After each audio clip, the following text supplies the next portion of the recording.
It's Wellness Nerd Out time!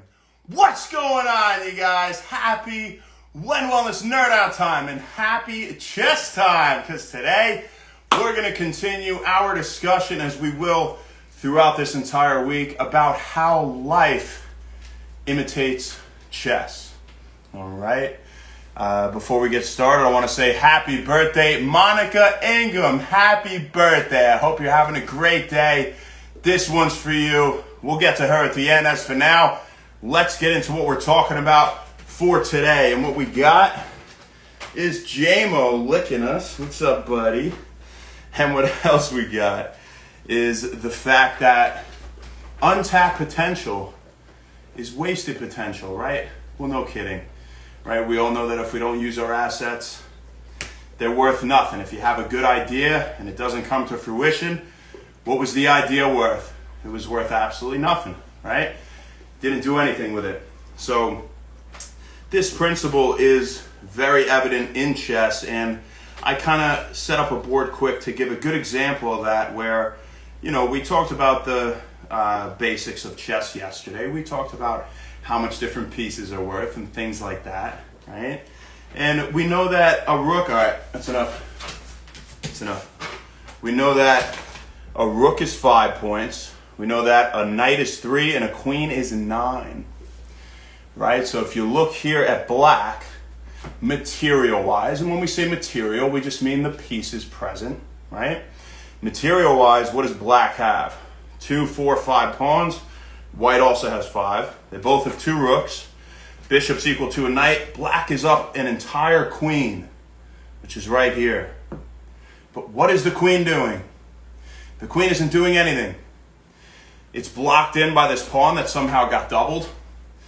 It's blocked by this pawn, right? Doubled pawns are no good. We'll talk about that another day. They're not good because they can't support each other. You like your pawns in a nice, diagonal, kinky linkage, if you will, you know, like so. When they're stacked one on top of the other, they just kind of inhibit each other, you know, like this one's not going anywhere, right? And further, because it's not going anywhere, that means the queen will not be affecting this rank anytime soon, unless it moves. All right? Now look at white.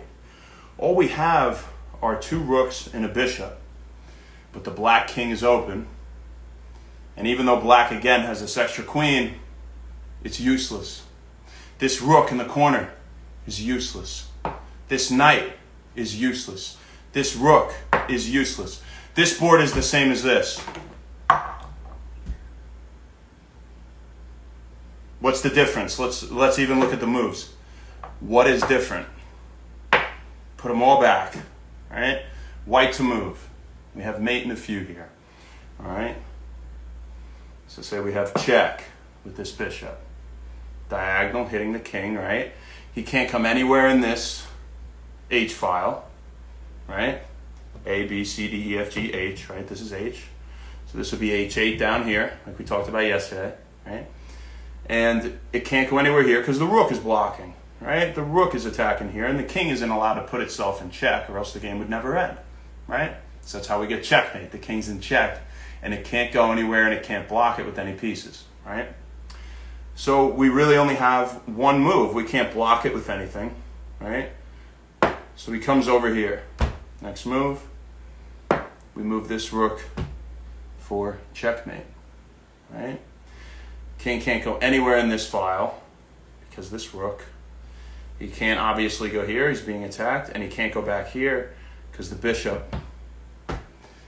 So very simple, but the chess part doesn't matter.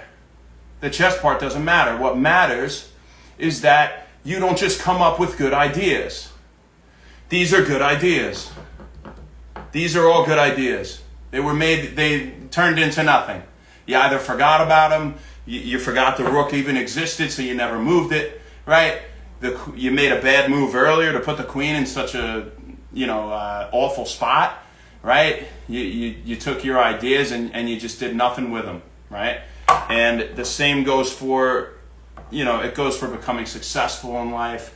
It goes for, obviously being entrepreneurial and inventing things. We all have these good ideas we get so excited about, and what happens, the next day we get excited about another idea and we kind of forget about the other one. Our memory, we're only human, it's not that good, right? We're not going to remember everything that we were excited about every day. So you got to write them down.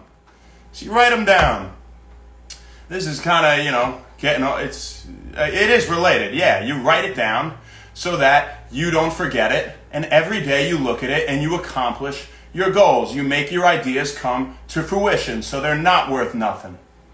They end up being useful in your life, and you don't sell yourself short by letting yourself forget about them, right? Now the same thing as we talked about here, take a great team on paper, right? And this other team has a bunch of guys who just play together well, right? Now they're not studs like this queen, but they work well together, and as a unit, they're better. And there's a lot of examples of that in sports, right? For those of you who love sports. I mean, you have you have all these phenomenal players doing absolutely nothing. They were poorly coached. And you're the coach in life. And your pieces are your ideas. And you're the one deciding what they do. So make them do something at least, right? And that's our quick little discussion for the day. We're going to keep doing this where I think it's good to do the positions like this, and then, eventually where we go over one principle every day with, different positions, and most importantly, how it relates to life, because that's what this is all about, right? It's not about teaching chess. It's about, you can learn chess too, but about how chess relates to life. Because it really does in so many ways. All of life that is approached strategically, that is, right? So, which is probably the vast majority.